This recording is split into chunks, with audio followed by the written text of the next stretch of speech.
Hello everyone. In this video, I will show you how to apply for a Medicare card online in Australia. First, sign in to your MyGov account. Open your web browser and go to the official MyGov website. Enter your username and password and log in. If you do not already have an account, select Create Account and follow the steps to set it up. Once you are logged in, scroll down and click on Link a Service.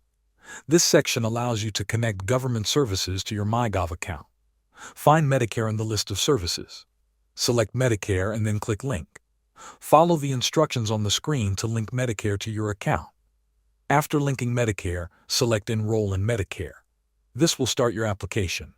Read the information carefully and follow the prompts.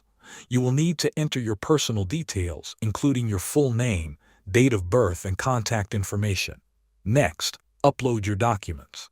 You must provide digital copies of your identity documents. This includes your current passport or ME card. If you are not an Australian citizen, you must also provide your valid visa details from the Department of Home Affairs.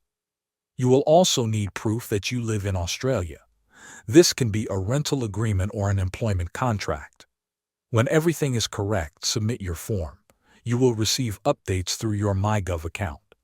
Thanks for watching.